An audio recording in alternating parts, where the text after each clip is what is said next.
I got to start off with a personal injury question, which I thought was a great question, and I don't think it's something we ever covered on the show, so I just want to get it out there. It said, it's from a gentleman named Andy.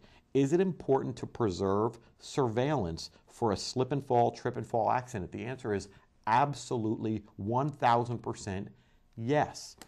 The reason why is when you have surveillance tapes, you get to see, number one, let's say it was a slip and fall in Publix, in a grocery store. You get to see from the surveillance tapes how long the danger was out there. And I remember, I don't know if you guys listened to Big Mom on B1039, we had a really good discussion about this. And I was telling him, he told me about his daughter being in a big retail store and saw water on the floor and actually had slipped in it and caught herself. And I told him a story about, I saw water on the floor one time in a big retail store, and I just stood and watched. And I watched 3 employees walk by. None of them did anything about it.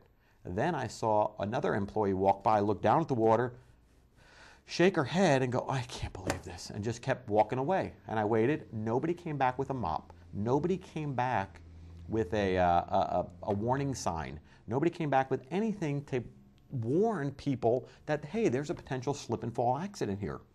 Now, would that show up on surveillance tapes? Absolutely. How the spill occurred, how long it had been there, because one of the things they always argue against you is like, well, we don't, that could have occurred 5 seconds before it happened. Now let's say you're on the defensive and you're saying, hey, you know, it did just happen. Well, yeah, I want those surveillance tapes to defend myself, because if somebody's going to make an allegation, well, you know, that stuff was on the floor for an hour. And I can say, no, it wasn't. Here's what happened. Somebody walked by with their shopping cart and knocked that, you know, that bottled water onto the floor, and then 2 seconds later, your client came around the corner running and slipped and fell. Okay, now I've got a problem because the surveillance tapes tell the tale, and I can't dispute that because that's what really happened. So yeah, if you have surveillance tapes one way or the other, I think you give it to your whoever, your attorney or whoever, and say, look, this is what really happened. And again, if you're a store and you're at fault and you have insurance, pay the claim. There's nothing wrong with it. If you made a mistake, you man up to it and you say, look, I screwed up.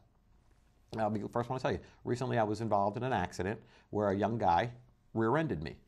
I got out of the car.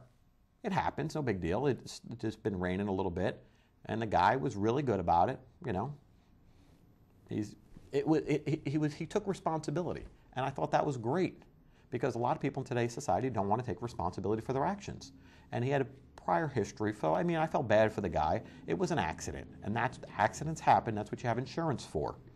Cars were fixed, no big deal. Everybody goes on about their life. Not a big problem, but at least he took responsibility. I'd have been a little upset if he got out and said, you know, you did this or you did that. Did I really? Is that what I did? I was sitting at a light. But no, that didn't happen, so I'm glad. It worked out great. We fixed it. Insurance companies took care of it, and everything's done. Move on with your life. So from that perspective, I think it was a great question. I want to say thank you to Andy who sent that in there.